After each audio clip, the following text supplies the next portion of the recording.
important topic or one of the most important structure present in eukaryotic cell, and that is mitochondria.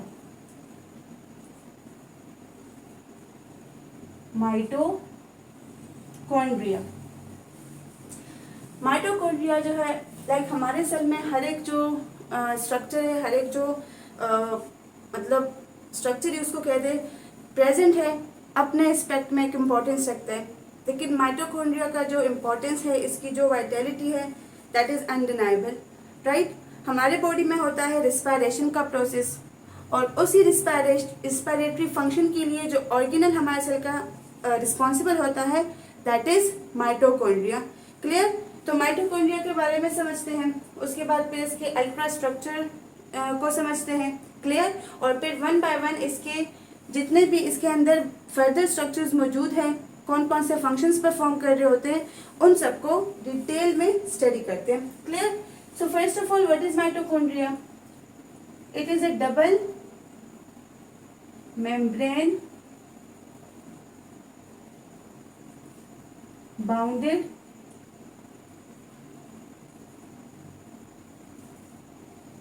Organelle. ठीक है, ये हमारे पास कौन से ऑर्गेनल्स में आता है? जो डबल मेम्ब्रेन है। ठीक है, तो इससे एक बात ये भी हमें क्लियर हो गई कि ये प्रोकैरियोट्स में प्रेजेंट नहीं होगा।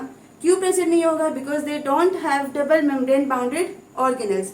तो दूसरा पॉइंट हमारा क्या होगा कि ये यूकैरियोटिक सेल में प्रेजेंट होगा। You can not found it in prokaryotic cell because they lack double membrane bounded organelles. Clear. इसके अलावा अगर हम बात करें इसके काइंड ऑफ नेचर की, सो ये होता है पावर हाउस या power station of the cell. इसको हम लोग प्यार से क्या नाम कहते हैं? पावर हाउस और power station of the cell. And why they are called सो?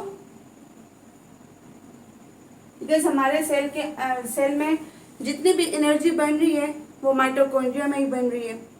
ठीक है, जिस तरह से स्टेशन से हमारे घरों तक इलेक्ट्रिसिटी आती है, इसी तरह से पूरे सेल को एनर्जी कहाँ से मिल रही होती है? एनर्जी मिल रही होती है माइटोकॉन्ड्रिया से। ये एनर्जी को बनाता है एटीपी के फॉर्म में। ठीक है, एटीपी क्या है? Energy currency of the cell है। Clear. Energy currency of the cell.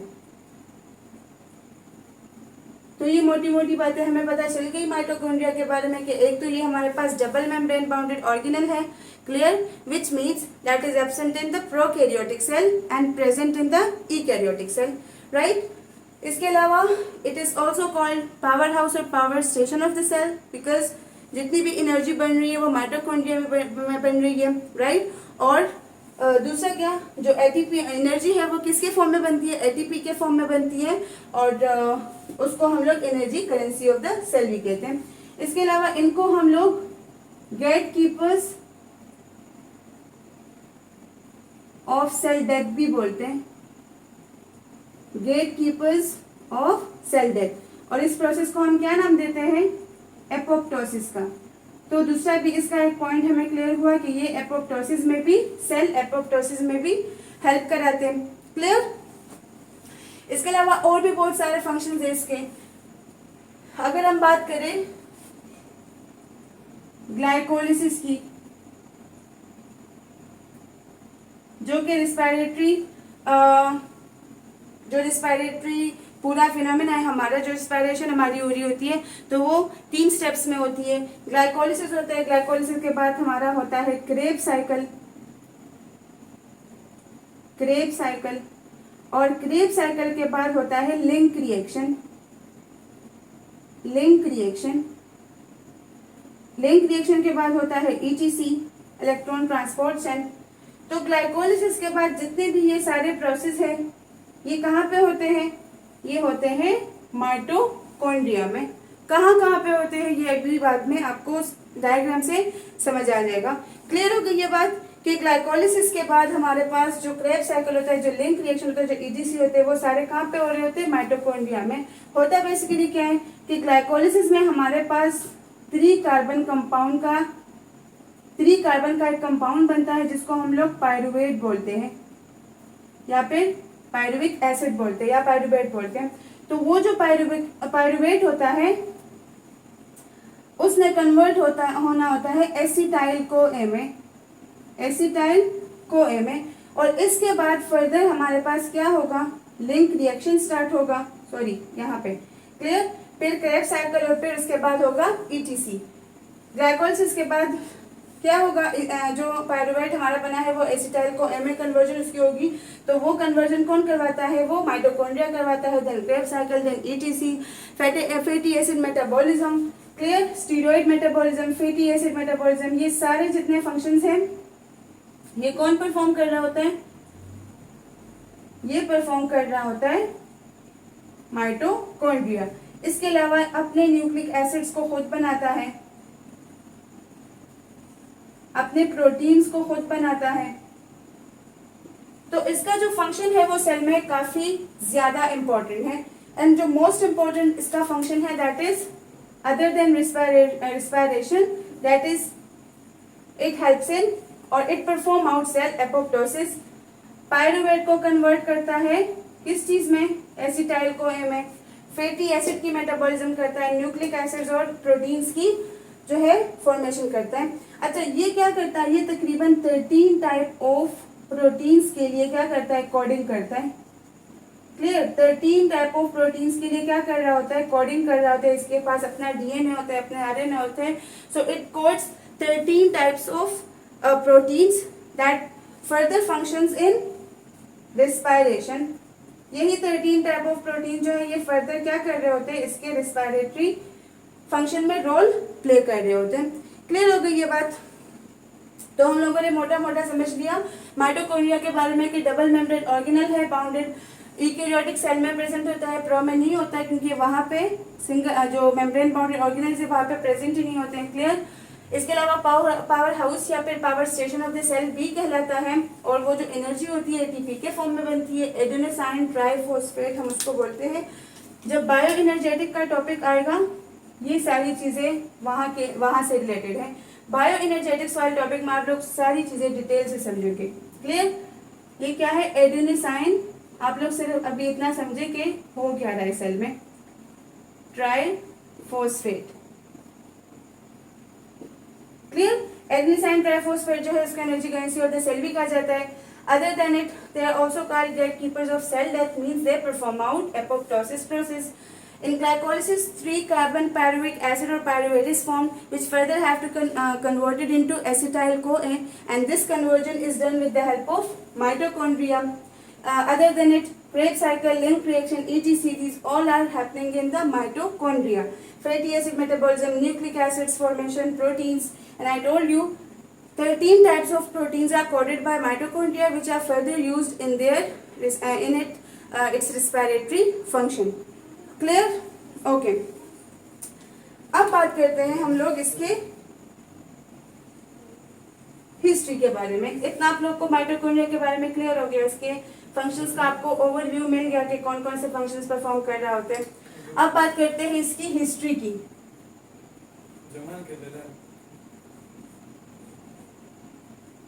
तो हिस्ट्री में अगर हम बात करें तो इसकी हिस्ट्री में भी, इसके डिस्कवरी में भी बहुत सारे साइंटिस्ट ने जो है तो हेल्प आउट किया है, क्लियर। मतलब इसका जो स्ट्रक्चर है वो भी काफी कॉम्प्लेक्स है, क्लियर। अल्ट्रा स्ट्रक्चर में इसको आप जब समझेंगे तो आपको क्लियर हो जाएगी, आपको ये बात क्लियर हो जाएगी। तो इसका जो स्ट्रक्चर है that is so much complex. तो इसी वजह से इसके स्ट्रक्चर को भी फाइंड आउट करने के लिए, डिस्कवर करने के लिए बहुत सारे साइंटिस्ट जो है तो रिसर्च किया है और उन्होंने माइटोकॉन्ड्रिया के बारे में अलग अलग बात की है। जैसे अगर हम फर्स्ट बात करें 1857 में अल्बर्ट वॉन कॉलिकर,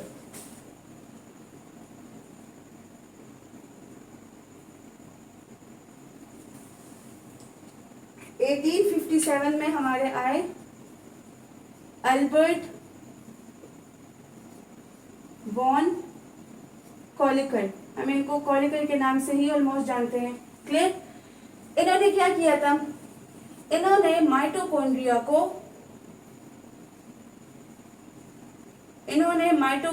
को एज ए टाइनी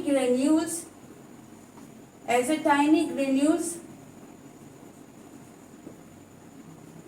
कहाँ पे देखा था? मसल सेल्स में। Where did he found it? In the muscle cells. और मसल सेल्स में क्यों?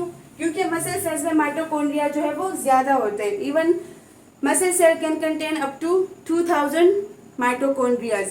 क्योंकि वहाँ पे क्या होता है, हमें पता है कि जहाँ पे मेटाबॉलिक एक्टिविटी ज्यादा होगी वहाँ पे माइटोकॉन्ड्रिया भी ज्यादा होगा। And what is the reason? क्योंकि वहाँ पे ज्यादा एनर्जी की रिक्वायरमेंट होगी, तो वहाँ पे ज्यादा माइटोकॉन्ड्रिया इसलिए भी एक्टिव होंगे।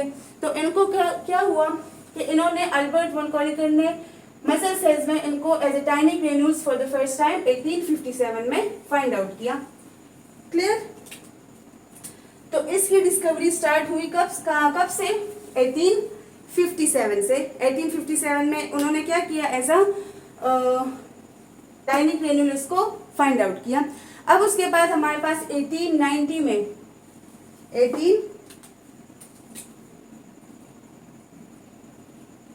1890 में क्या हुआ? 1890 में आए रिचर्ड अल्टमैन।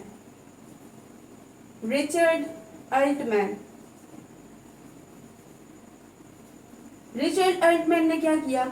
उन्होंने इसको नाम दिया बायोब्लास्ट का, इनके सेमी ऑटोनॉमस नेचर की वजह से। सेमी ऑटोनॉमस नेचर आगे हम लोग डिस्कस कर रहे हैं, राइट? आप लोग सिर्फ इतना याद रखें कि माइटोकॉन्ड्रिया को बायोब्लास्ट का नाम किसने दिया था? रिचर्ड अल्टमैन ने दिया था। कब दिया था? 1890 में। क्लियर? 1857 में अल्बर्ट वॉन कॉलिकर ने इसको जो है मसल सेल्स में फाइंड आउट किया। उसके बाद फिर 1890 में रिचर्ड अल्टमैन आए और रिचर्ड अल्टमैन ने इनको नाम दिया बायोब्लास्ट का। क्लियर? उसके बाद 1800 की बात चल रही है। 1898 में आए कार्ल बेंडा। कार्ल बेंडा ने क्या किया? इसका मीनिंग सजेस्ट किया। तो इसने इसका मीनिंग क्या, उन्होंने इसका मीनिंग क्या सजेस्ट किया? इसका सर तो चले उड़ गया। ओके, इन्होंने इसका मीनिंग क्या सजेस्ट किया? माइटोमीन थ्रेड, कॉन्ड्रियन मीन ग्रेन्यूल्स। तो इन्होंने क्या किया कि ये हमारे पास थ्रेड लाइक टाइनी ग्रेन्यूल्स होते हैं। क्लियर? उसके बाद फिर आए हमारे पास 1900 में कौन आया? 1900 में हमारे आए लियोनार्ड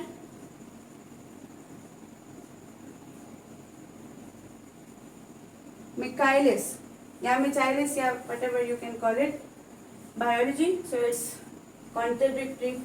1900 में लियोनार्ड आए और लियोनार्ड ने क्या किया? इसके रिस्पायरेटरी फंक्शन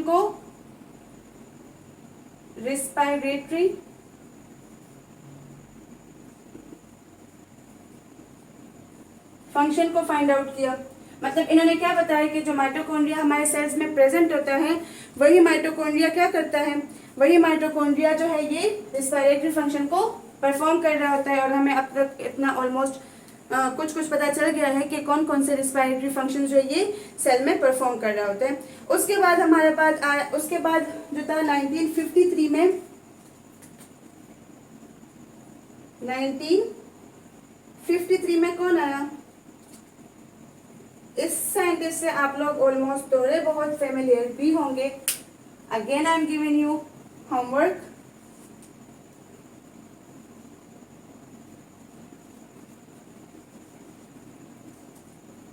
आप कहोगे क्या यार टीचर बार बार होमवर्क देती रहती है, but it's a kind of homework कि आप लोग को ऑलमोस्ट पता है। You just have to know, let me know in the comment section. George Palade आए और जॉर्ज पैलेट ने इसके क्रिस्टा के बारे में बात की कि इसके अंदर हमारे पास फोल्डेड स्ट्रक्चर्स प्रेजेंट होती है जिसको बोलते हैं क्रिस्टा। आगे जब हम डायग्राम को स्टडी करेंगे तो आपको ये वाला पॉइंट क्लियर हो जाएगा कि क्रिस्टा क्या है, क्रिस्टा क्या क्या फंक्शंस परफॉर्म करता है, क्रिस्टा का स्ट्रक्चर क्या है। हम एक सिंगल क्रिस्टा के स्ट्रक्चर को भी डिटेल में स्टडी करेंगे तो आपको ये पॉइंट क्लियर हो जाएगा, राइट। तो 1953 में पहले टाइम उन्होंने क्या किया, उन्होंने इसके क्रिस्टा के बारे में बात की। उसके बाद आया 1957 में फिलिप साहब।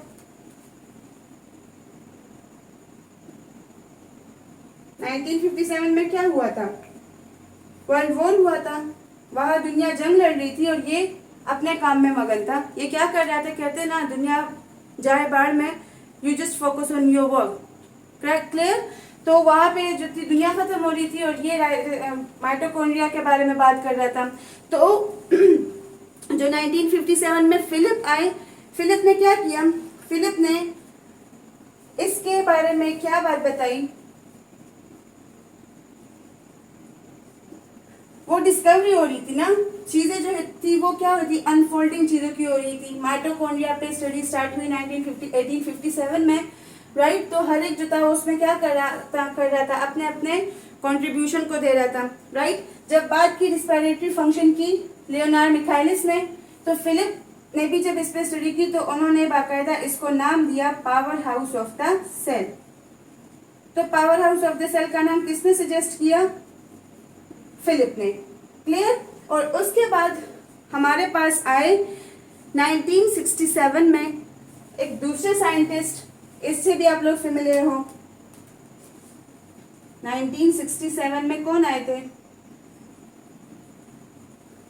1967 में आए थे एक साइंटिस्ट जो कि मैं आप लोग के लिए छोड़ रही हूँ blank, you have to know in the comment section. Endosymbiotic theory किसने दी थी, मैंने फर्स्ट वाले लेक्चर में डिटेल में समझाया है, जब मैं बेसिक कॉन्सेप्ट समझाई थी आप लोगों को, तो वहां पे मैंने आप लोगों को डिटेल में बताया है, क्लियर।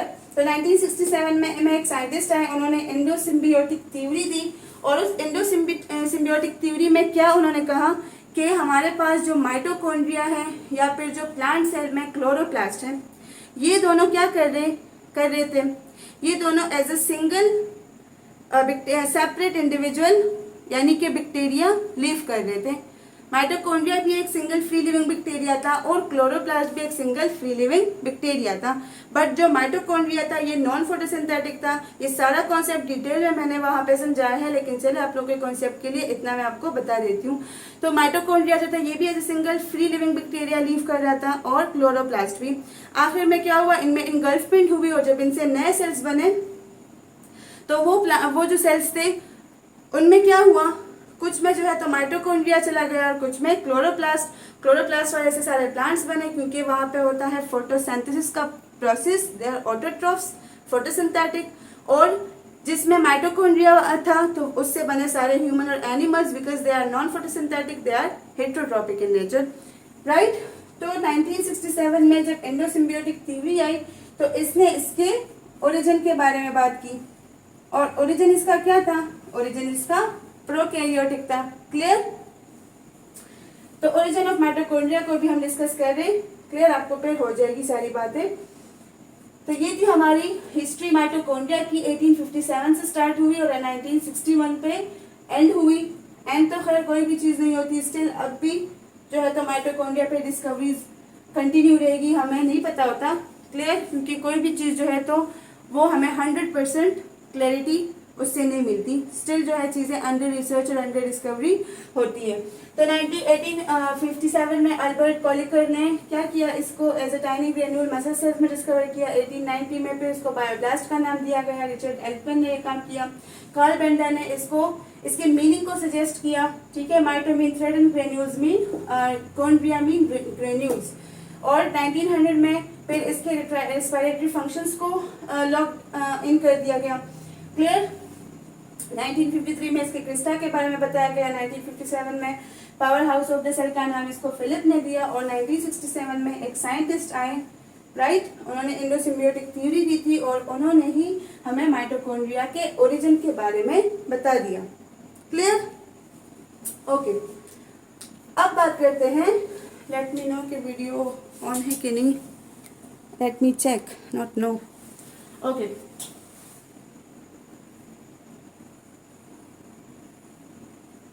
अब इसके कुछ की कैरेक्टरिस्टिक्स के बारे में बात करते हैं।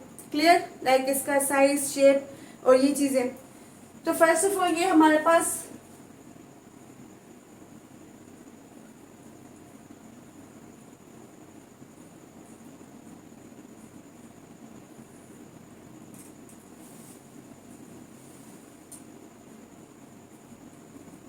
रोड या फिर फिलामेंटियस इसका स्ट्रक्चर होता है।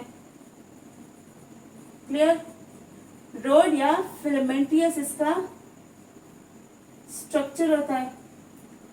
क्लियर, आउटर जो इसका मेम्ब्रेन है, आउटर जो मेम्ब्रेन है वो स्मूथ होता है। जो इनर मेम्ब्रेन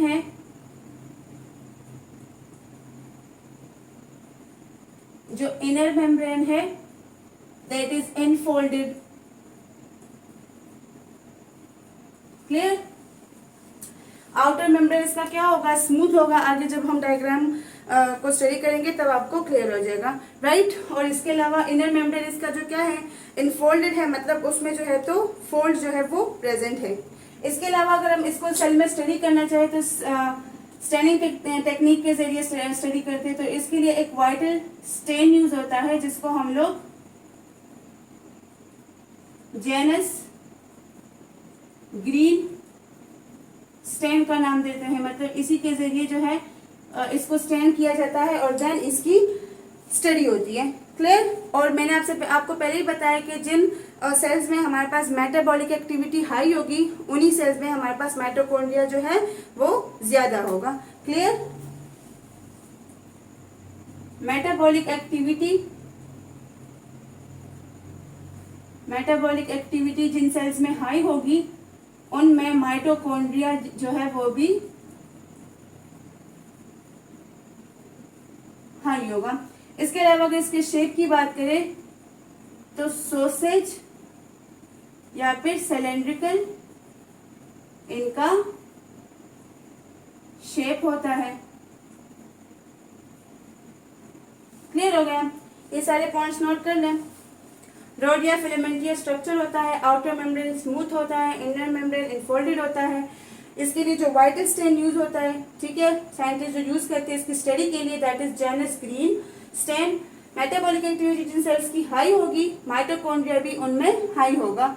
और इसके अलावा अगर इसके शेप की हम बात करें तो इसका जो शेप होता है वो सॉसेज या फिर सिलेंड्रिकल इसका शेप होगा। क्लियर, इसके अलावा बात करते हैं इसके डायमीटर की।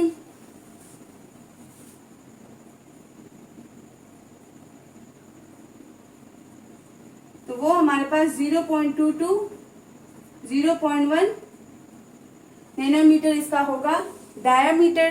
क्लियर, और अगर लेंथ की बात करें तो लेंथ इसका होगा, अगर इसके लेंथ की बात करें तो वो होगा 0.12 4.1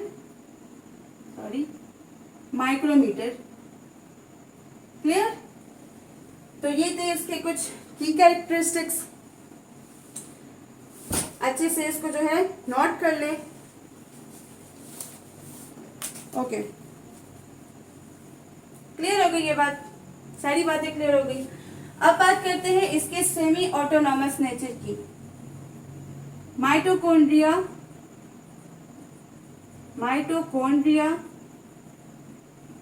आर सेमी ऑटोनॉमस।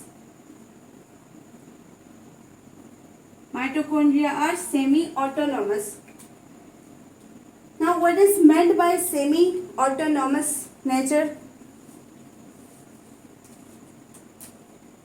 तो माइटोकॉन्ड्रिया के पास होते हैं अपने प्रोटीन्स। मैंने आपसे कहा ना 13 टाइप्स ऑफ प्रोटीन्स के लिए कोडिंग करता है जो कि इसके रेस्पिरेशन में फंक्शन में हेल्प कराता है, रेस्पिरेटरी फंक्शन में। तो इसके पास होते हैं अपने प्रोटीन्स, अपने राइबोसोम्स, और वो भी कौन से 70S वाले। क्लियर, अपना इसके पास होता है आरएनए, डीएनए। डीएनए कौन सा होगा, सर्कुलर। अपने इसके पास होते हैं क्रोमोसोम्स, हैप्लॉइड क्रोमोसोम्स इसमें होते हैं। क्लियर? अपने इसके पास प्रोटीन्स, राइबोसोम्स, आरएनए, डीएनए और क्रोमोसोम्स होते हैं। इसी वजह से ये क्या करता है, सेल्फ रेप्लिकेशन का प्रोसेस करता है।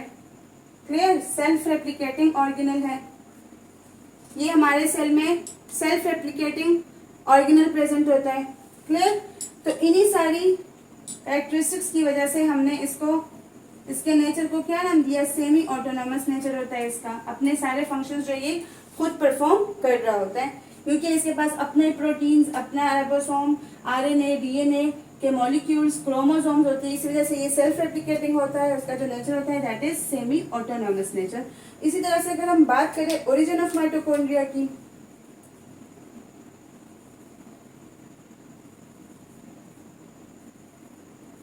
ओरिजिन ऑफ माइटोकॉन्ड्रिया, तो इसका जो ओरिजिन है that is prokaryotic, that is prokaryotic. Clear? जो मैंने आपको थ्योरी समझाई ना कि ये as a free living organism जो था, लीव कर रहा था, नॉन फोटोसिंथेटिक, और जो क्लोरोप्लास्ट था वो फोटोसिंथेटिक लिविंग बैक्टीरिया था। क्लियर? इनकी इनगल्फमेंट हुई, दूसरे इनसे सेल्स बने, उन सेल्स से जो थे कुछ प्लांट्स बने, कुछ एनिमल और ह्यूमन बने। तो ये हमारे पास क्या है, प्रोकैरियोटिक है। और इसके एविडेंसेस क्या है, यही सारे इसके क्या है, एविडेंसेस है। क्लियर? अपने क्रोमोसोम्स, सर्कुलर डीएनए, प्रोकैरियोट्स में क्या होता है, सर्कुलर डीएनए होता है ना, क्रोमोसोम इनके क्या होते हैं, 70s होते हैं। तो ये भी जो इसका नेचर है दैट इज प्रोकैरियोट। ये सारे पॉइंट्स बहुत इंपॉर्टेंट मैं आपको समझा रही हूँ, बहुत इंपॉर्टेंट है, हर एक पॉइंट बहुत इंपॉर्टेंट है। And specially if you are MDCAT aspirants that then these are so much important. हर एक पॉइंट अपने पास नोट कर लें। क्लियर? वो तो चले फंक्शंस है, आगे फिर हम जब स्ट्रक्चर को समझेंगे डायग्राम को तो आपको फिर और भी ज्यादा क्लियर हो जाएगा। लेकिन ये जो पॉइंट्स मैंने आपको समझाए हैं these are very much important. अक्सर इनसे जो है एमसीक्यूज आ जाते हैं। इसके नेचर के बारे में पूछा जाता है, सेमी ऑटोनोमिसिटी के बारे में पूछा जाता है, that how mitochondria are semi autonomous in nature. Clear? Bachelor level पे इवन ये क्वेश्चन पूछा जाता है। तो यू मस्ट नो कि ये चीजें इसके पास प्रेजेंट होती है, सेल्फ रेप्लिकेटिंग है, that's why it is semi autonomous in nature. और इसका जो ओरिजिन है वो क्या है, प्रोकैरियोटिक है। Clear? Because before some time it was living as a single free living bacteria. Clear? तो ये सारी पॉइंट्स जो है इसको अच्छे से नोट कर लें। इसके बाद हम अब इसके डायग्रामेटिक ओवरव्यू की तरफ जाएंगे, फिर इसके हर एक स्ट्रक्चर को सेपरेटली डिटेल में स्टडी करेंगे और उसके फंक्शन को अंडरस्टैंड करेंगे। तो सारे जो पॉइंट्स है उसको अच्छे से नोट कर ले। तब तक मैं चेक कर लेती हूँ वीडियो भी ऑन है, स्क्रीनशॉट वगैरह ले या फिर जो पॉइंट्स है वो नोट कर ले। और जो होमवर्क्स मैंने दिए उन होमवर्क्स को अच्छे से करके मुझे कमेंट सेक्शन में बताना है। क्लियर? इन्होंने क्या किया था, एंडोसिम्बियोटिक थ्योरी किसने दी थी 1967 में। ये पॉइंट्स आप लोगों ने मुझे बतानी है, आपके कमेंट्स में चेक करूंगी। क्लियर? वहां से आपकी एक्टिविटी का पता चलेगा that how much you are active in my lecture. या फिर कहीं पे सो रहे हो, वादियों में गुम हो, हमारी अच्छी जिंदगी होगी, मजे ही मजे होंगे। पढ़ोगे भाई तो मजे ही होंगे, नहीं पढ़ोगे ना, बुक्स को धक्का दोगे तो don't expect life will give you something. क्योंकि किताबों में जो झुके सर होते हैं ना वो हमेशा बुलंद रहते हैं। सो अपने सरों को इन किताबों पे ही झुकाना है, अपने वक्त को बर्बाद नहीं करना, because this is the time you will make something of it. Otherwise last में जस्ट रिग्रेट्स ही होंगी, you will be just left with regrets, nothing else. कुछ नहीं होगा, बस रिग्रेट्स ही रिग्रेट्स होंगी। मैंने टाइम वेस्ट किया, मैंने स्टडी नहीं की। वक्त पे पढ़ोगे तो खुश रहोगे, कामयाब रहोगे।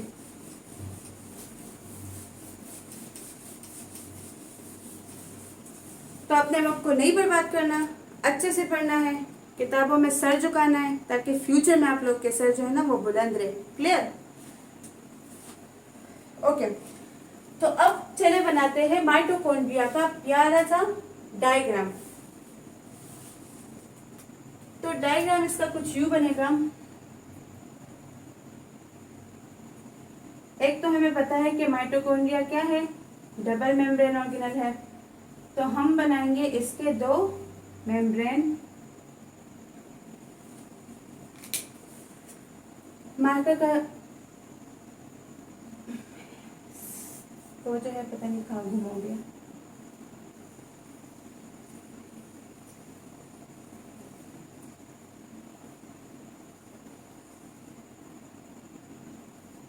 I've told you before I'm not that much good in diagrams, but I will try कि आप लोग को डायग्रामेटिकली हर एक चीज़ है वो क्लियर कराऊं ताकि कोई कंफ्यूजन आपको ना हो। आप लोग भी साथ साथ में बनाते जाए।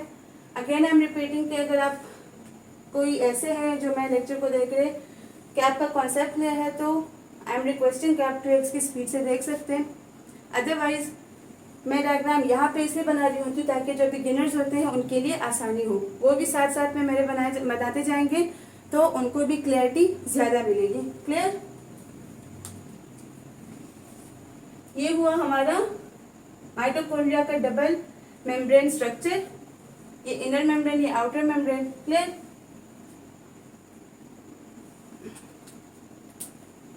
यहाँ पे आपको मिलेंगे कुछ स्ट्रक्चर्स, जैसे ये हुआ,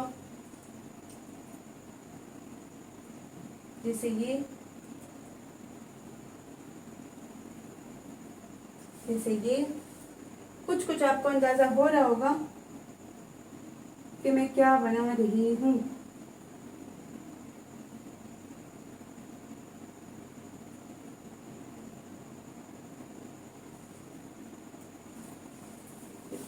लेट मी चेक वीडियो में दिख रहा है कि नहीं।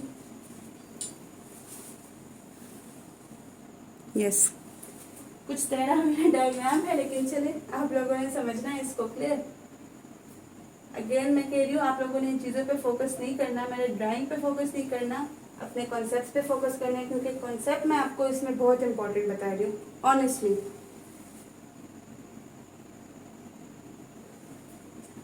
इसमें हम बनाएंगे कुछ अपने प्रोटीन्स।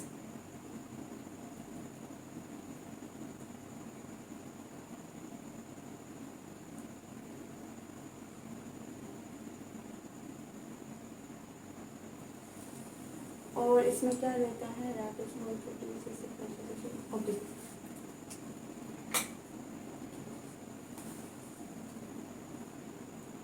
ये हुआ इसका आउटर मेम्ब्रेन। क्लियर? ये हुआ इसका इनर मेम्ब्रेन। इतना तो आपको पेपर से वीडियो स्टॉप होता है। आई एम सो सॉरी जो वीडियो में कट्स आ रहे हैं, मैं चेक भी कर रही होती हूँ फिर भी वीडियो स्टॉप हुआ होता है। चलिए अपने लेक्चर को कंटिन्यू करते हैं। यहाँ पे क्रिस्टा में कौन कौन से फंक्शंस परफॉर्म हो रहे होते हैं? यहाँ पे हो रहा होता है पायरूवेट की कन्वर्जन एसिटाइल को ए में। ठीक है, एसिटाइल को ए में। क्लियर? बायो एनर्जेटिक वाले चैप्टर में इस चीज पे आप डिटेल अंडरस्टैंडिंग आपको मिलेगी। ठीक है, पायरूवेट जो है ये ग्लाइकोलिसिस में एक 3 कार्बन कंपाउंड होता है, बनता है। क्लियर? ग्लाइकोलिसिस जो है हमारे पास रिस्पायरेशन का for the very first process है। क्लियर? यूनिवर्सल प्रोसेस है, हर एक सेल में आपको ग्लाइकोलिसिस जो है वो दिखाई देगा। तो उसमें क्या होता है कि 3 कार्बन कंपाउंड जो है पायरूवेट बनता है और वो कन्वर्ट होता है एसिटाइल को ए में, एक लिंक्ड रिएक्शन होता है, उसके बाद हमारे पास क्रेब्स साइकिल और पीएचसी और ये सारी प्रोसेसेस होती है। इसके अलावा फैटी एसिड मेटाबॉलिज्म भी हो रही होती है। फैटी एसिड मेटाबॉलिज्म, जिसको हम लोग बीटा ऑक्सीडेशन भी बोलते हैं, बीटा ऑक्सीडेशन भी उसको बोलते हैं। क्लियर? न्यूक्लिक एसिड्स या फिर प्रोटीन की सिंथेसिस भी हो रही होती है। क्लियर? कहाँ पे? जो आपको स्मॉल सा स्ट्रक्चर, यहाँ पे स्मॉल तो खैर नहीं, पूरा क्रिस्टल जो दिखाई दे रहा है। और अगर क्रिस्टल कि इनर स्पेस की हम बात करें तो यहाँ पे हमारा होता है steroid synthesis. We all know that how much steroids and fatty acids are important for us. ठीक है, लॉन्ग टर्म एनर्जी सोर्स है एनर्जी का।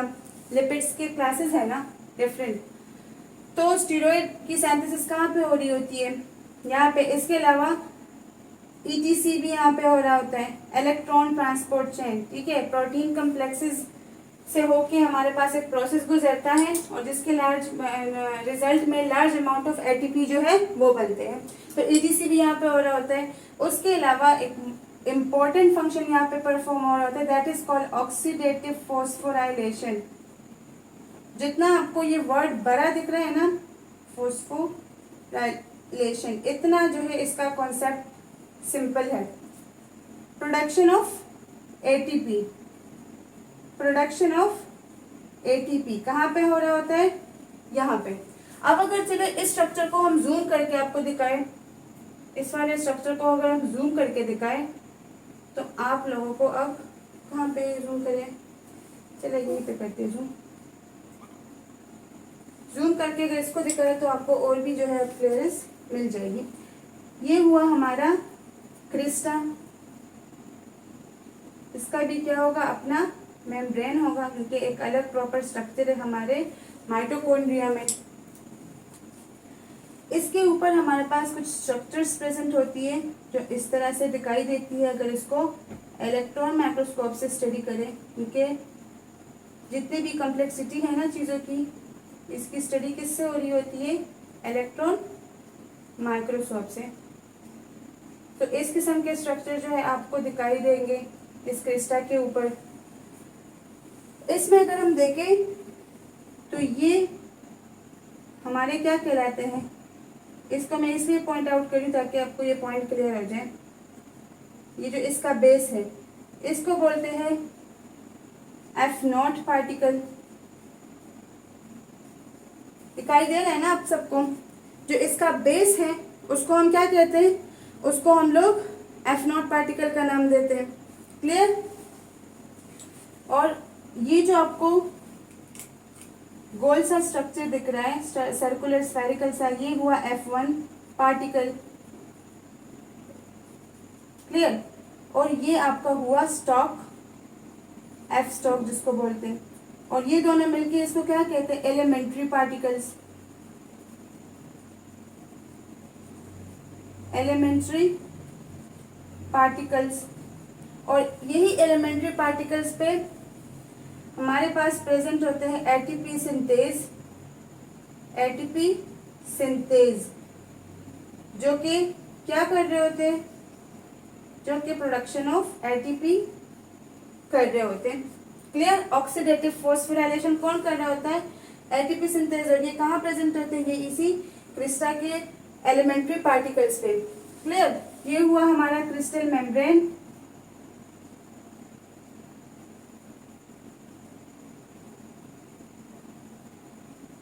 ये हुआ हमारा crystal membrane. Clear? Like inner crystal space भी इसको बोलते हैं। और ये हुआ पेरिफेरल स्पेस। पेरिफेरी पे है ना, पेरिफेरी जहाँ पे आएगा तो मतलब पेरिफेरी पे। तो ये हुआ पेरिफेरल स्पेस। और ये दोनों मिलके बनाते हैं हमारा, कहाँ गया? ये दोनों हमारा बनाते हैं, अच्छा मैंने यहाँ पे ही आपको शो किया, ये दोनों हमारा बनाते हैं inner membrane space. Inner membrane space. और ये जो इनर मेम्ब्रेन स्पेस है ना, ये अपने आप में एक इम्पोर्टेंस रखता है। क्लियर? जब ETC होता है और हाइड्रोजन ग्रेडियंट बनता है, ठीक है, हाइड्रोजन के जो आयंस है उसकी पंपिंग हो रही होती है, तो वो कहाँ पे हो रही होती है? वो इसी इनर मेम्ब्रेन स्पेस में हो रही होती है। ये है हमारा इनर मेम्ब्रेन स्पेस। क्लियर? तो ये था हमारे माइटोकॉन्ड्रिया का छोटा मोटा सा स्ट्रक्चर। कहाँ का छोटा है टीचर? आप लोग कहेंगे कहाँ का छोटा है? इतना बड़ा स्ट्रक्चर, इतनी सारी चीजें, लेकिन याद रखना इसको आसान है। क्लियर? आप 2-3 दफा इस पर प्रैक्टिस करोगे, everything will be clear to you. अब हम बात करेंगे, आपको क्लियर हो गया ये हमारे माइटोकॉन्ड्रिया का स्ट्रक्चर हुआ। अच्छा, ये मैं कैसे भूल गई, these are proteins. These are proteins, और इन प्रोटीन्स का नाम क्या है? Porin, porins. ये क्या कर रहे होते हैं? ट्रांसपोर्ट को रेगुलेट कर रहे होते हैं। Which kind of transport? Passive transport. Mitochondria के मेम्ब्रेन में हमारे पास पैसिव ट्रांसपोर्ट होती है। इंपॉर्टेंट पॉइंट है, अपने पास नोट कर ले। क्लियर? अगर हम बात करें सेल मेम्ब्रेन की, जो सेल का मेम्ब्रेन होता है वहां पे एक्टिव पैसिव दोनों होता है। बट अगर हम स्पेसिफिकली बात करें किसी एक मेम्ब्रेन की, तो उसमें पे एक स्पेसिफिक टाइप ऑफ ट्रांसपोर्ट जो वो हो रहा होता है। So in case of mitochondria that is passive transport. यहाँ पे पोरिन जो प्रोटीन्स हैं वो क्या कर रहे होते हैं? पैसिव ट्रांसपोर्टेशन जो वो कर रहे होते हैं। एक्टिव ट्रांसपोर्ट कहाँ पे हो रही थी? एक ऑर्गेनल हमने स्टडी किया था, छोटू मोटू सा। कमेंट सेक्शन में मुझे बताना है कि उसका मेम्ब्रेन जो था वो एक्टिव ट्रांसपोर्ट शो कर रहा था, and which one is that organelle? Late me know in the comment section, मस्त बताना है मुझे। क्लियर? तो ये हमारे पास माइटोकॉन्ड्रिया का स्ट्रक्चर है। ये प्रोटीन्स है पोरिन, क्लियर, जो ट्रांसपोर्ट में हेल्प करते हैं। ये सर्कुलर डीएनए हुआ, जिसकी वजह से हमें माइटोकॉन्ड्रिया के प्रोकैरियोटिक ओरिजिन के बारे में पता चलता है। इसकी वजह से ribosomes, chromosomes, circular DNA. Clear? ये इसका क्रिस्टा हुआ। क्रिस्टा में ये सारे जो प्रोसेस है परफॉर्म हो रहे होते हैं, और क्रिस्टा के स्ट्रक्चर को जब हमने further you can say like magnify किया, तो उसमें हमें दिखाई देते हैं F1 पार्टिकल, F0 पार्टिकल्स, जिसको हम एलिमेंट्री पार्टिकल्स कहते हैं। और इन पार्टिकल्स में हमारे पास एक एंजाइम प्रेजेंट होता है, that is called ATP synthase. और एटीपी सिंथेज जो है वो क्या कर रहा होता है? वो ऑक्सीडेटिव फॉस्फोराइलेशन कर रहा होता है, मींस प्रोडक्शन ऑफ एटीपी बना रहा होता है, कर रहा होता है। क्लियर? क्योंकि एटीसी जो है ये हमारे पास रिस्पायरेशन का लास्ट स्टेप है, और इसमें हमारे पास लार्ज नंबर ऑफ एटीपी जो है वो प्रोड्यूस होते हैं। तो ये सब कहाँ पे हो रहा होता है? क्रिस्टा में ही हो रहा होता है। क्लियर हो गया यहाँ तक? अब हम इसके बारी बारी इसके सारे स्ट्रक्चर्स को स्टडी करेंगे, और क्या क्या फंक्शन परफॉर्म कर रहे होते हैं वो ऑलरेडी आपको मैंने यहाँ पे बता भी दिया, लेकिन ये अगेन आपको मैं इसलिए बता रही हूँ ताकि आप लोग को स्पेसिफिकली हर एक स्ट्रक्चर का क्लियर हो जाए, और आप लोग को बेटर अंडरस्टैंडिंग जो है वो आपको मिले। क्लियर? तो अब इसके स्ट्रक्चर को एक एक करके हम स्टडी करेंगे, क्या क्या फंक्शन वो परफॉर्म कर रहे होते हैं उसको देखते हैं। क्लियर?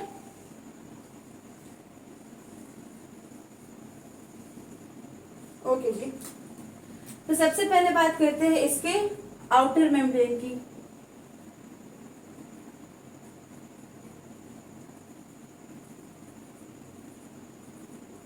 ये वाला पोर्शन जो अगेन आपको बहुत इंपॉर्टेंट बता रही हूँ, अच्छे से इसको नोट कर ले, डायग्राम पे भी अच्छे से प्रैक्टिस कर ले। क्लियर? क्योंकि एग्जाम में अक्सर माइटोकॉन्ड्रिया का क्वेश्चन आ जाता है, और बायोलॉजी में अगर आपको डायग्राम्स आप नहीं वो शो करेंगे कलरफुल से प्यारे से, तो आपका पेपर कैसे अच्छा दिखेगा? You know it better. Clear? तो आउटर जो मेम्ब्रेन है हमारा नहीं माइटोकॉन्ड्रिया का, इसमें होते हैं पोरिन्स जो कि ट्रांसपोर्ट को फैसिलिटेट कर रहे होते हैं। ये तो हमें पहले से पता था, आपने क्यों बताया? ताकि आप लोग को थोड़ा सा रिवाइज हो जाए। क्लियर? इसके अलावा अगर हम बात करें यहाँ पे क्रिस्टा की, तो क्या क्रिस्टा यहाँ पे होते हैं? क्रिस्टा यहाँ पे होंगे? नो, क्योंकि मैंने आपको पहले से बताया कि ये जो मेम्ब्रेन हमारा होता है स्मूथ होता है। क्लियर? तो यहाँ पे आपको कोई क्रिस्टा जो है वो दिखाई नहीं देगा। इसके अलावा अगर इसकी परमिएबिलिटी की हम बात करें, तो दे आर मोर परमिएबल। एक तो ये स्मूथ है, आगे से इसमें प्रोटीन्स भी प्रेजेंट है ट्रांसपोर्ट के लिए, so they are more permeable. Enzymes की अगर हम बात करें, तो आपको यहाँ पे ज्यादा एंजाइम्स भी दिखाई नहीं देंगे, होंगे बट लेस नंबर आपको एंजाइम्स का दिखाई देगा। क्लियर? तो ये सारी इंपॉर्टेंट पॉइंट्स थी आउटर मेम्ब्रेन के बारे में। पोरिन्स जो है ट्रांसपोर्ट के लिए प्रेजेंट होते हैं, क्रिस्टा जो है वो यहाँ पे आपको दिखाई नहीं देंगे, एब्सेंट होते हैं, मोर परमिएबल होता है, एंजाइम्स भी आपको यहाँ पे कम दिखेंगे। नेक्स्ट बात करते हैं इनर मेम्ब्रेन की।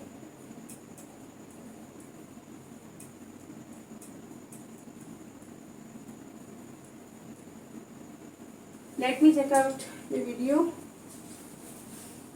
यस, तो यहाँ पे अब अगर आप देखें ये इसके ऑपोजिट होगा। यहाँ पे आपको पोरिन्स जो है वो दिखाई नहीं देंगे, नो पोरिन्स है।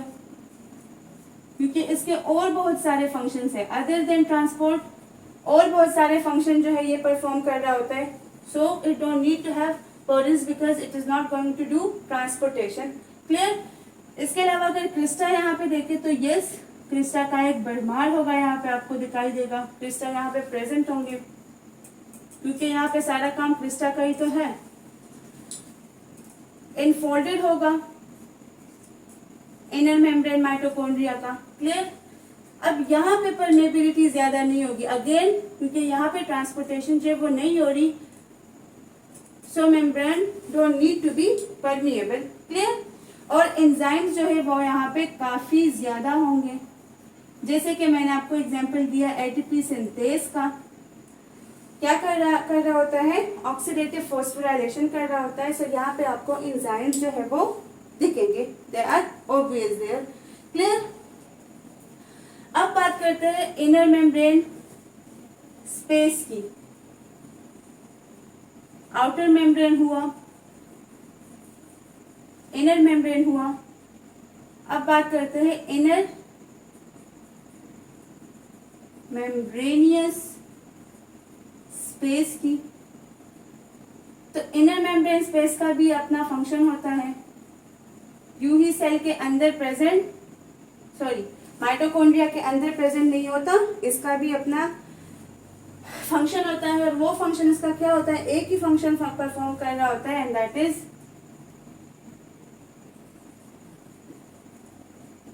Maintaining H+ proton gradient. ATP के प्रोडक्शन के लिए ये हमारे पास एक इम्पॉर्टेंट चीज है, ठीक है, कि H+ प्रोटॉन ग्रेडियंट जो है वो मेंटेन रहे, तभी हमारे पास अच्छे से एटीपी की प्रोडक्शन होगी। क्लियर। तो ये कौन मेंटेन कर रहा होता है, ये इनर मेम्ब्रेन स्पेस मेंटेन कर रहा होता है। और ये है H+ आते कहाँ से है, जब हमारे पास ETC होता है तो ETC में सारे H+ बन रहे होते हैं, जो कि यहाँ पे एक प्रोटीन ग्रेडियंट बनाता है एटीपी के फाइनल प्रोडक्शन के लिए। तो इनर मेम्ब्रेन स्पेस जो है तो वो यही काम कर रहा होता है। क्लियर। अब हम बात करते हैं क्रिस्टा की। तीन चीजें हमने डिस्कस कर ली, अब बात करते हैं क्रिस्टा की। तो क्रिस्टा के सारे तो फंक्शन जो है वो ऑलमोस्ट आप लोग के सामने ही तो है। मैम क्या दोबारा बता के हमारा टाइम वेस्ट करेगी, but it's not the time wastage. आप लोग को एक प्रॉपर सीक्वेंस के साथ सारे टॉपिक जो है वो, सारे स्ट्रक्चर्स जो है वो मैं समझा रही हूँ। क्लियर। तो अब बात करते हैं क्रिस्टा की। क्रिस्टा में हमारे पास प्रेजेंट होते हैं F0 and F1 particles, F0 और F1 के पार्टिकल्स।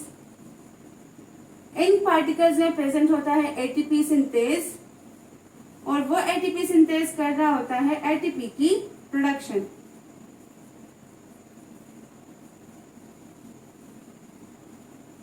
क्लियर। इसके अलावा क्रिस्टा सरफेस एरिया प्रोवाइड कर रहा होता है। इसके अलावा क्रिस्टा क्या कर रहा होता है, एटीपी प्रोवाइड कर रहा होता है, एटीपी नहीं सरफेस एरिया प्रोवाइड कर रहा होता है। क्लियर। यहाँ पे एक पॉइंट में भूल गई, आई एम सो सॉरी। हमारा जो ईटीसी होता है ना, ईटीसी इलेक्ट्रॉन ट्रांसपोर्ट चेन, तो वो भी इनर मेम्ब्रेन में ही हो रहा होता है। क्लियर। ये इंपॉर्टेंट पॉइंट है, इसको नोट कर लें। मैं भूल गई थी बट दैट्स ओके, अभी से आप कर लें इसको, कि हमारा जो इलेक्ट्रॉन ट्रांसपोर्ट चेन होता है वो भी माइटोकॉन्ड्रिया के इनर मेम्ब्रेन में हो रहा होता है। क्लियर।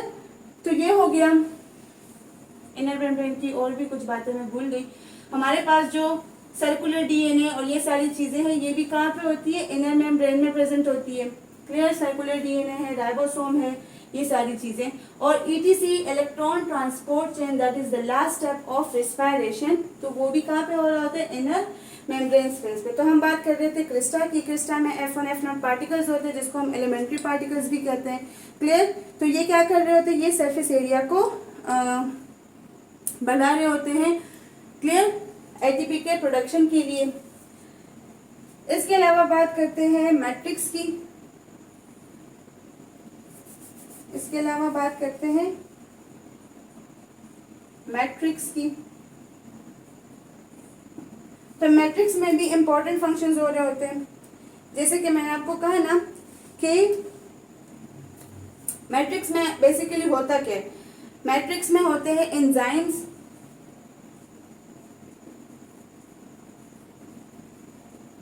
कोएंजाइम्स होते हैं। एंजाइम वाले चैप्टर में आप लोग को फिर मैं बताऊंगी कोएंजाइम्स के बारे में भी, ठीक है। मतलब अभी इतना समझे कि ये एंजाइम्स के साथ फंक्शन कर रहे होते हैं, उनके फंक्शन में हेल्प कर रहे होते हैं, क्लियर। राइबोसोम्स होते हैं, एंजाइम्स होते हैं, कोएंजाइम्स होते हैं, राइबोसोम्स होते हैं, क्लियर। आरएनए डीएनए वगैरह जो है वो भी कहाँ पे प्रेजेंट होते हैं, मैट्रिक्स में ही प्रेजेंट होते हैं। डीएनए और आरएनए जो है ये कहाँ पे प्रेजेंट होते हैं, मैट्रिक्स में प्रेजेंट होते हैं, क्लियर। और ये फंक्शन किन चीज़ों में कर रहा होता है, मतलब इसका फंक्शन कहाँ पे होता है। तो सबसे पहले जो मैंने आपसे कहा ना कि पायरुवेट को कन्वर्ट होना होता है एसिटाइल में, एसिटाइल को ए में, तो ये काम कौन कर रहा होता है, ये मैट्रिक्स कर रहा होता है। Let me check the video, yes. तो पायरुवेट जो है एसिटाइल को ए में कौन कन्वर्ट करवाता है उसको, मतलब ये फंक्शन कहाँ पे हो रहा था, मैट्रिक्स में हो रहा था with the help of so many enzymes, clear.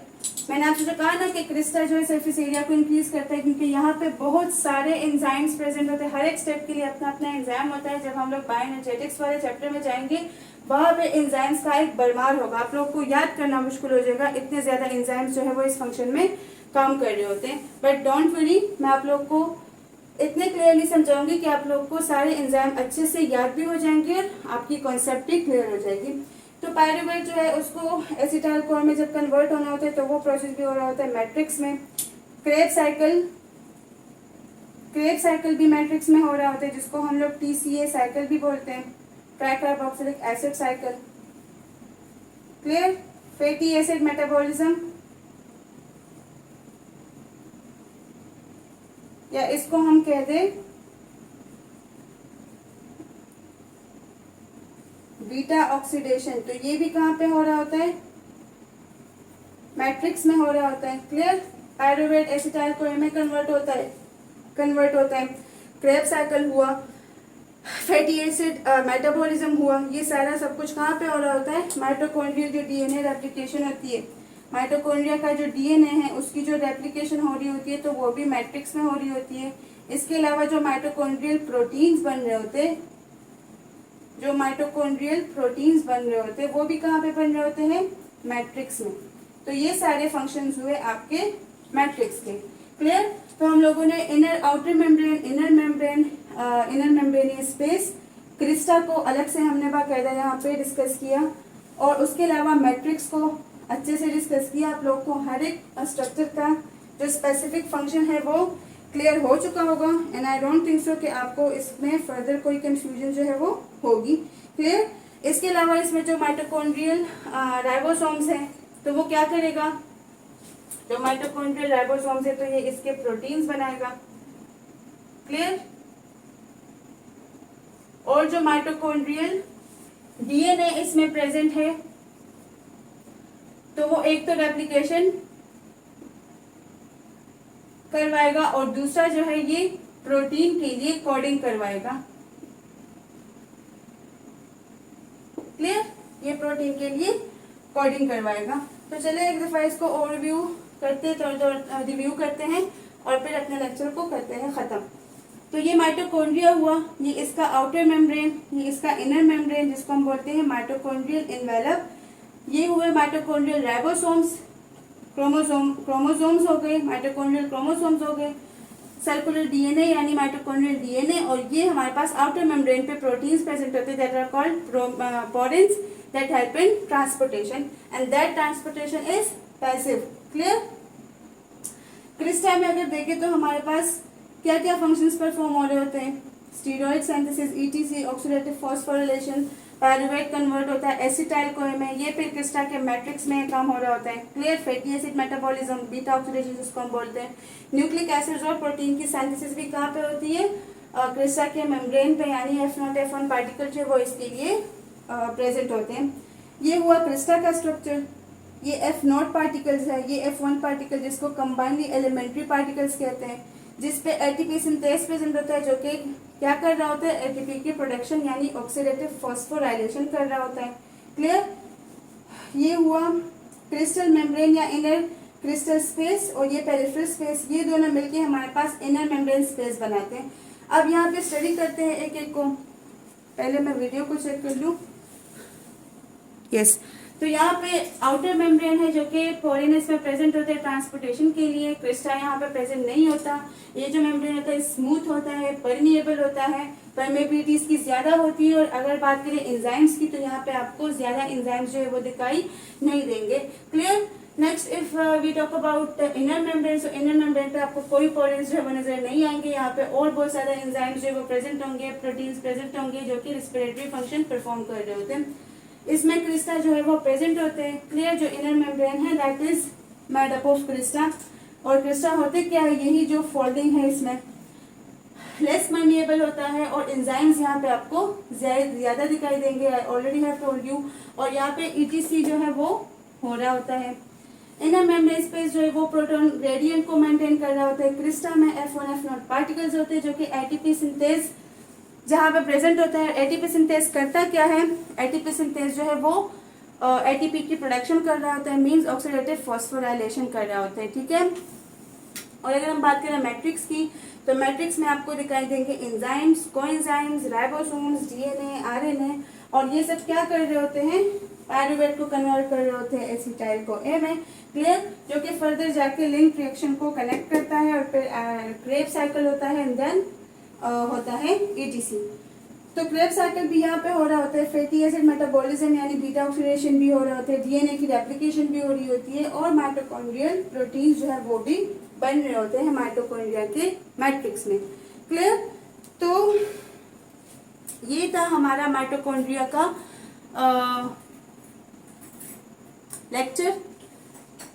इन सारे फंक्शंस के अलावा माइटोकॉन्ड्रिया करता है हमारे मसल कॉन्ट्रैक्शन में हेल्प। मसल कॉन्ट्रैक्शन अलग एक पूरा कॉन्सेप्ट है, कोऑर्डिनेशन वाले चैप्टर में हम डिटेल से पढ़ेंगे। लेकिन आपको इतना पता हो, मैंने आपसे कहा भी ना कि मसल्स में हमारे पास माइटोकॉन्ड्रिया जो है वो ज्यादा होता है, क्योंकि वहाँ पे मेटाबॉलिक एक्टिविटी ज्यादा होती है। हमारे मसल्स जो है वो ज्यादा स्ट्रॉन्ग होते हैं, उन्हें ज्यादा एक्टिविटीज करनी होती है, that's why they have more number of mitochondria.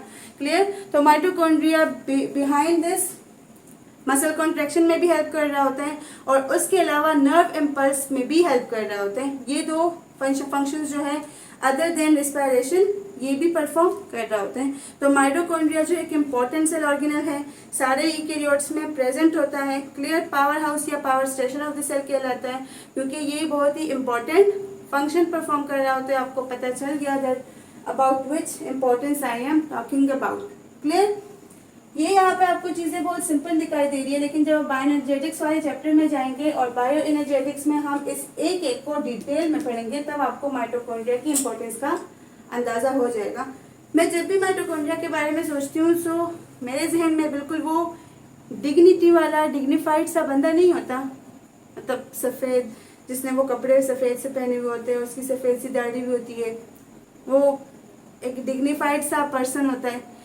Same मेरे जहन में अक्सर जब मैं माइटोकॉन्ड्रिया के बारे में सोचती हूँ तो मुझे उस किस्म का इंसान जो है वो दिखाई देता है, जो कि बहुत आराम से, बहुत कामनेस के साथ अपना फंक्शन जो है वो परफॉर्म कर रहा होता है, बहुत ही ज़्यादा डिसिप्लिन्ड होता है, अपने सारे काम जो है वो कर रहा होता है, और बहुत अच्छे से उसको कर रहा होता है। तो माइटोकॉन्ड्रिया भी उसी तरह का है। क्लियर? बहुत इंपॉर्टेंट फंक्शन सेल में परफॉर्म कर रहा होता है, और किसी की मतलब हेल्प भी नहीं लेता। अपने इसके पास प्रोटीन्स, अपने डीएनए, अपने आरएनए, अपने राइबोसोम्स, कहता है भाई मुझे नहीं किसी की ज़रूरत, मुझे जो भी करना है अपने बलबूते पे करना है, आई डोंट नीड एनीवन। और ऐसे ही जो चीज़ या जो बंदा होता है ना, वही लाइफ में कामयाब होता है, जो अपने बलबूते पे सब कुछ कर रहा होता है। Clear? So this was all about today lecture. Hopefully आप लोग को समझ आ गया होगा, because I have taught you every concept in very detailed and clear way. फिर भी if you have any confusion मुझे कमेंट में ज़रूर बताएं, ताकि आपकी कन्फ्यूजन जो है वो क्लियर हो जाए। I will always be there for you. और अल्ट्रा ब्रेन्स के साथ कनेक्ट रहे, अल्ट्रा ब्रेन्स को सपोर्ट करें। इसके साथ नेक्स्ट वीडियो तक जो है सारी चीज़ें अच्छे से रिवाइज कर लें। नेक्स्ट वीडियो में हम लोग डिस्कस करेंगे या शायद क्लोरोप्लास्ट पे आए या फिर साइटोस्केलेटन पे आए। क्लियर? क्योंकि वैसे भी एंडोमेम्ब्रेन सिस्टम हमारा ख़त्म हो चुका है, तो वो कोऑर्डिनेशन अब नहीं रही। क्लियर? ये सारे जो ऑर्गेनल्स हैं ये अपना अपना फंक्शन परफॉर्म कर रहे होते हैं।